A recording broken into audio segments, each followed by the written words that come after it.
Megastar Chiranjeevi రాజకీయ reentry, political reentry, రాజకీయంగా మళ్ళీ పునఃప్రవేశమని పలు ఊహాగానాలు వస్తున్నాయి. దానికి ఊతమివ్వటానికి మెగాస్టార్ చిరంజీవిని ప్రధానమంత్రి కిషన్ రెడ్డి, కేంద్ర మంత్రి, ఆయన ఇంట్లో సంక్రాంతి సంబరాలకు ప్రధానమంత్రిని, హోంమంత్రి అమిత్ షా, ఇతర కేంద్ర మంత్రులను, కేంద్రంలో ఉండే పెద్దలను, ఎన్డీఏ కూటమిలో భాగస్వామ్య పక్షాల్లో ఉండే నాయకులను ఆహ్వానించినప్పుడు అక్కడ ఎవ్వరూ ఊహించని రీతిలో చిరంజీవి ప్రత్యక్షమయ్యాడు. అది కిషన్ రెడ్డి ద్వారా ప్రధానమంత్రి అక్కడికి పిలిపించుకున్నారు. పిలిపించుకోవడం ఏదో అతిథిగా అక్కడ కూర్చోవడం కాదు. ఆయన ప్రధానమంత్రి కారు దిగగానే సాదరంగా కిషన్ రెడ్డితో కలిసి అడుగులు వేస్తూ చిరునవ్వుతో పలకరింపుతో మోడీతో కలిసి అడుగులు వేసి రావటం అనేది విశేషం. అక్కడ చిరంజీవి, ప్రధానమంత్రి అందరూ ఉన్నా వాళ్ళిద్దరి మధ్య ముచ్చట్లు జరిగాయి. దీంతో తెలుగు రాష్ట్రాల ఊహాగానాలు పెరిగిపోయినాయి. ఆయన మరి ఇంకా కాంగ్రెస్ పార్టీలో ఉన్నాడా లేదా అనేది ఇంకా కొంతమందికి అనుమానం ఉంది.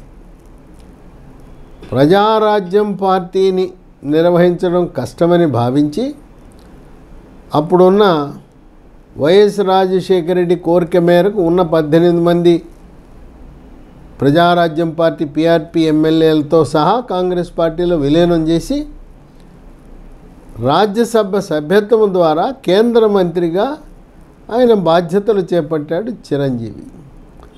అప్పుడు కేంద్ర పర్యాటక శాఖ మంత్రిగా పనిచేశాడు. ఆ పదవీ కాలం ముగిసిన తర్వాత కాంగ్రెస్ పార్టీకి అంటీ ముట్టనట్టే ఉన్నారు.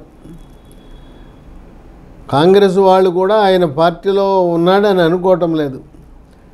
ఈయన కూడా ఎక్కడా కూడా కాంగ్రెస్ పార్టీ కార్యకలాపాలకు వెళ్ళిన దాఖలాలు లేవు. సమావేశాలకు వెళ్ళటం లేదు. ఆయన సభ్యత్వము కూడా మళ్ళీ పునరుద్ధరించలేదు, రెన్యువల్ కూడా చేయలేదు. అంటే ఇప్పుడు చిరంజీవి కాంగ్రెస్ పార్టీలో లేనట్టే. తమ్ముడు పవర్ స్టార్ పవన్ కళ్యాణ్ ఆయన ప్రచారంలో కూడా ప్రత్యక్షంగా పాల్గొనకపోయినా పరోక్షముగా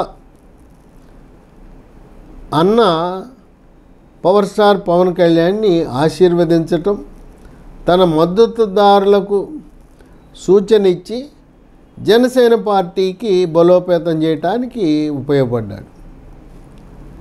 ఇది ఈరోజు చరిత్ర కాదు. మోదీ కన్ను చిరంజీవి మీద పడింది.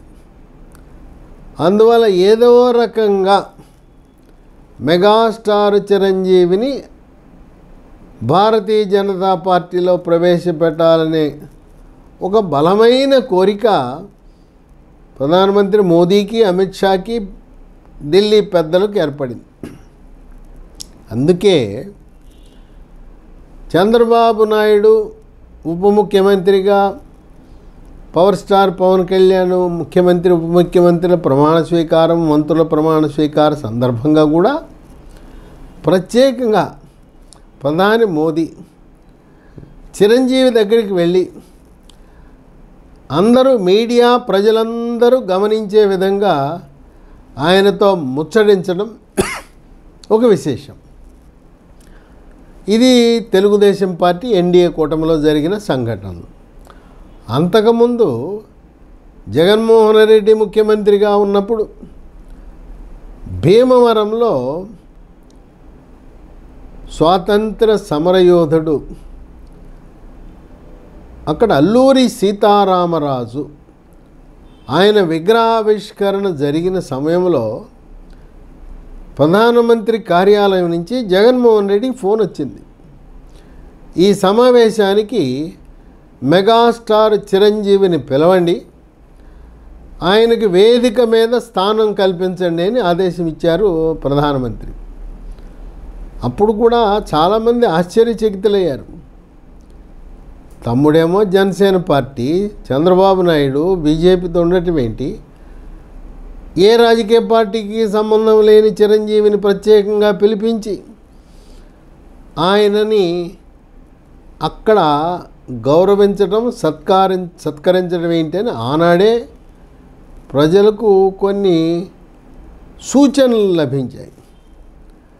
ఈ విధంగా మెగాస్టార్ చిరంజీవిని త్వరలో కమలం పార్టీకి ఆహ్వానించబోతున్నారనే ఊహాగానాలు సోషల్ మీడియాలో విస్తృతంగా ప్రచారం ఉన్నాయి.